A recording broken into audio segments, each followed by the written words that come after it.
আজকের এই বিশেষ আলোচনায় সবাইকে স্বাগত। আজ আমরা খালিদ ফারহানের জীবন দর্শন থেকে নেওয়ার ৬টা শক্তিশালী পাঠ নিয়ে কথা বলতে যাচ্ছি। এগুলোকে বলা যেতে পারে জীবনের এক একটা বিল্ডিং ব্লক, যা একটা মজবুত ভবিষ্যৎ গড়তে সাহায্য করে। বিশেষ করে যারা এখন ১৮ থেকে ২৮ বছর বয়সের মধ্যে আছেন, তাদের জন্য তো এটা দারুণ কার্যকরী। তো চলুন এক নজরে দেখে নিই ঠিক কোন ৬টা ব্লকের কথা আমরা বলছি। এখানে জ্ঞান থেকে শুরু করে টাকা পয়সা, ঝুঁকি, এমনকি আমাদের বন্ধু-বান্ধবদের মতো বিষয়গুলো আছে।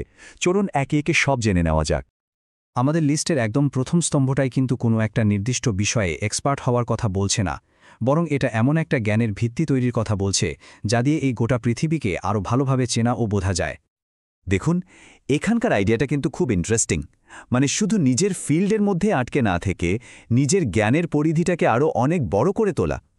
মানে ধরুন বিশ্ব রাজনীতিতে কি হচ্ছে, বা বিজনেসের দুনিয়ায় নতুন কি ট্রেন্ড চলছে, এমনকি খেলাধুলা বা সংস্কৃতি নিয়েও যদি একটা সাধারণ ধারণা থাকে, তখন কিন্তু একজন মানুষ হিসেবে নিজেকে অনেক বেশি পরিপূর্ণ মনে হয়। আর হ্যাঁ, এতে করে সামনে অনেক নতুন নতুন সুযোগও চলে আসে। আচ্ছা, জ্ঞানের ভিত্তি তো না হয় গড়া হলো। এবার আসা যাক দ্বিতীয় স্তম্ভে, যেটা টাকা পয়সা নিয়ে। আর এর শুরুটা কিন্তু হয় খুব সাধারণ একটা জায়গা থেকে, আর তা হলো টাকার আসল মূল্যটা বোঝা। কথাটা শুনতে একদম সহজ মনে হলেও এর পেছনের ভাবনাটা কিন্তু অনেক গভীর।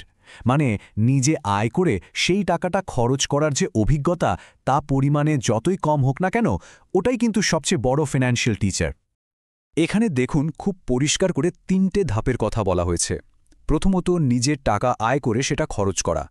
এতে করে টাকা আয় করার কষ্টটা বোঝা যায় আর তার আসল মূল্যটাও শেখা যায়।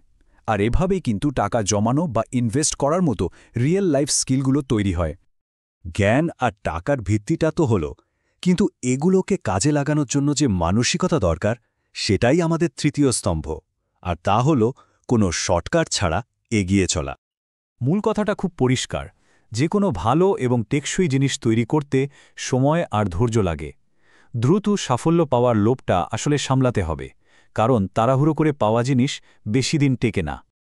এই স্লাইডটা দেখুন, দুটো পথের পার্থক্যটাকেই সুন্দরভাবে দেখানো হয়েছে। একটা হলো লম্বা পথ, যেটা দিয়ে গেলে হয়তো সময় বেশি লাগে, কিন্তু একটা মজবুত আর টেকসই ক্যারিয়ার তৈরি হয়।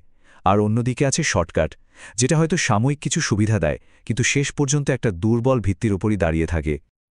আচ্ছা, চলুন এবার চতুর্থ স্তম্ভটা দেখি। এটা হয়তো অনেকের কাছে একটু অন্যরকম লাগতে পারে, কিন্তু জীবনে এগোনোর জন্য এটা খুবই জরুরি। আর সেটা হলো হিসেব করে ঝুঁকি নেওয়া। এটা কিন্তু খুব সত্যি একটা কথা। আসলে তরুণ বয়সে একটা সুযোগের জানালা খোলা থাকে, কারণ তখন জীবনে দায়-দায়িত্ব কম থাকে, তাই ঝুঁকি নেওয়ার সাহসটাও বেশি থাকে। এই চারটা দেখলেই ব্যাপারটা আরও পরিষ্কার হয়ে যাবে। দেখুন, যখন বয়স কম থাকে তখন ঝুঁকি নেওয়ার ক্ষমতাটা অনেক বেশি থাকে, কারণ তখন জীবনের দায়িত্বগুলো কম। কিন্তু বয়স যত বাড়তে থাকে, দায়িত্ব বাড়ে আর ঝুঁকি নেওয়ার ক্ষমতাটাও ধীরে ধীরে কমে আসতে থাকে। এতক্ষণ তো নিজেকে নিয়ে কথা হলো, এবার আসা যাক আমাদের চারপাশের মানুষজনের কথায়। মানে আমাদের পঞ্চম স্তম্ভটা হলো সঠিক বন্ধু এবং সঙ্গী নির্বাচন করা। এটা একটা খুব পরিচিত কথা আর ভীষণ সত্যি। আমরা আসলে তাদেরই একটা অ্যাভারেজ ভার্সন হয়ে উঠি, যাদের সাথে আমাদের দিনের বেশিরভাগ সময়টা কাটে। তার মানে আমাদের আশপাশের মানুষজনই হয় আমাদের সামনে এগিয়ে যেতে সাহায্য করবে, অথবা আমাদের এক জায়গায় আটকে রাখবে। তাই কাদের সাথে মিশছি, কাদের সাথে সময় কাটাচ্ছি, এই সিদ্ধান্তটা খুব ভেবে চিন্তে নেওয়া দরকার। আর সবশেষে আমরা চলে এসেছি আমাদের একদম শেষ স্তম্ভে।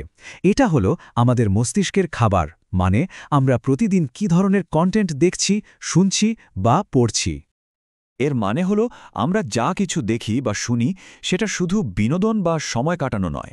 এই জিনিসগুলোই আসলে ধীরে ধীরে আমাদের চিন্তাভাবনার ধরনকে তৈরি করে দেয়। এক কথায়, আমরা যা কনজিউম করি, আমরা তাই হয়ে উঠি। এখানে একটা ব্যালেন্সড ডায়েটের মতো করে বিষয়টাকে দেখানো হয়েছে। ভাবুন তো, আমাদের শরীরের মতো আমাদের ব্রেনেরও তো একটা ঠিকঠাক ডায়েট দরকার, তাই না?